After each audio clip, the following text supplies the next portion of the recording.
नमस्कार. दिनांक 17 मार्च. कथेचं शीर्षक आहे दिवाना क्या होणारे.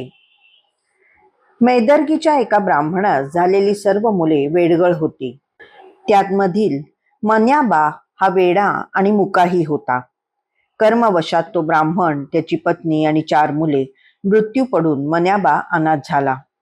तो गावभर भटके, भीक मागून खाई, कुठेही झोपत असे. पुढे गावातल्या काही लोकांबरोबरच तो अक्कलकोटास आला आणि महाराजांपाशी राहिला. त्याचेवर महाराजांची कृपा झाली आणि तो बोलू लागला. महाराजांच्या प्रत्येक लीलेला 2 अर्थ असतात. एक वाच्यार्थ म्हणजे शब्दशः सरळ अर्थ आणि दुसरा लक्षणार्थ म्हणजे दडलेला गर्भित अर्थ.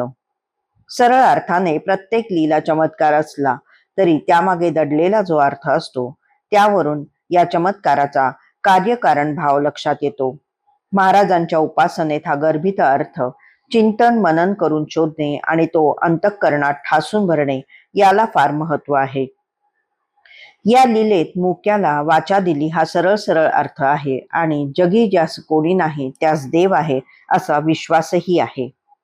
मूकम करोति वाचालम पंगु लंघयते गिरिम यत कृपा तमहम वंदे परमानंदम माधवम असे आपण रोज म्हणतो. याचा साक्षात्कार घडवणारी ही लीला आहे हे खरे, पण तेवढाच अर्थ या लीलेचा नाही. जन्मनात जायते क्षुद्रः संस्कारात द्विज उच्यते असे शास्त्र सांगते. त्यानुसार जन्माला येणारा प्रत्येक जीव क्षुद्रच असतो. जन्माने ब्राह्मण कोणीच नसतो, तो संस्कारानेच ब्राह्मण होतो. असा संस्कारित जीवन उद्धार योग्य होत असल्याने तो त्याचा दुसरा नवा जन्मच असतो. म्हणून संस्कारित माणसाला द्विज म्हणतात. निव्वळ मुंज करणे हा संस्कार पुरेसा नाही, तो केवळ एक उपचार आहे. तो केल्याने मनुष्य संस्कारित झाला असे होत नाही. फक्त तो त्या वयापासून ब्रह्म जाणून घेण्यायोग्य झाला, शिक्षण विचार चिंतन मनन करण्यायोग्य झाला, याचा जाहीर उच्चार झाला इतकेच. ब्रह्म जाणून घेण्याचे धर्म संस्कार शाळा कॉलेजातून मिळणाऱ्या शिक्षणाने मिळत नाहीत. शाळा कॉलेज फक्त पोटा पाण्याचे शिक्षण देतात. त्याला संस्कार म्हणणे खरोखरीच अवघड आहे. गत जन्मातील कर्मामुळे वासनांमुळे आपल्या मूळ खऱ्या सत्य ज्ञानरूप आनंदाला पारखे झालो आहोत. हे ते स्वरूप आपल्या अंतर्यामात झाकलेले आहे. ते आपल्या जवळ आपल्या हातातच आहे, पण ते सोडून आपण पळत्याच्या मागे आज आहे उद्या नाही अशा नाशवंत क्षणिक आनंदाच्या सुखाच्या पाठी धावतो आहोत.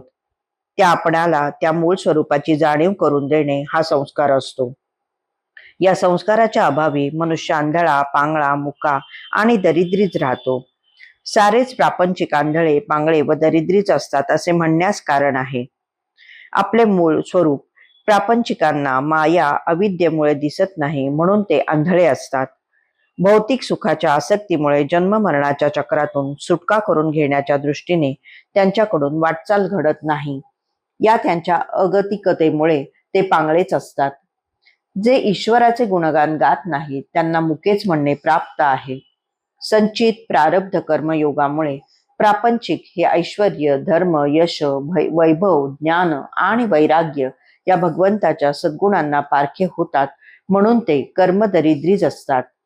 या 6 गुणविशेषांच्या अर्थासाठी ऑगस्ट 22 ची लीला पाहावी.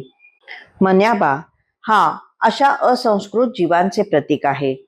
महाराजांनी त्याला गुरु महाराज गुरु जय जय परब्रह्म सद्गुरु या तेजस्वी मंत्राचा संस्कार करून खऱ्या अर्थाने ब्राह्मण करून घेतले. तशीच त्याला खऱ्या अर्थाने ओजस्वी वाणीही दिली. मुंजीत दिला जाणारा गायत्री मंत्र सविता सूर्यनारायणाचा असतो. तो तेजस्वीही असतो. त्याच्यामुळे सर्व इंद्रियांना बळ मिळते, म्हणून त्याला गायत्री म्हणतात.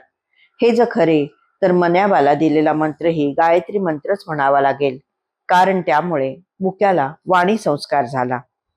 सर्व प्रापंचिक माणसे ही मनाब्यासारखी मुकी आणि वेडीच आहेत. खऱ्या आणि शाश्वत आनंदाला मुकलेले आणि मृगजळासारख्या भौतिक सुखापाठी धावणारे हे प्रापंचिक वेडे असतात. जन्माला येऊन काय पाहिजे काय मिळवायचे हे न उमजणारे न सांगता येणारे ते मुकेच आहेत. श्री स्वामी समर्थांच्या उपासनेने त्यांच्या चरित्राच्या अभ्यासाने विचार चिंतनाने आणि स्वस्वरूपाचे भान आणि ज्ञान मिळू लागते. त्यांचे वेडेपण आणि मुकेपण नाहीसे होऊ शकते, हे ही लीला सांगते. त्यातील गर्भित अर्थ तो हाच आहे. धन्यवाद.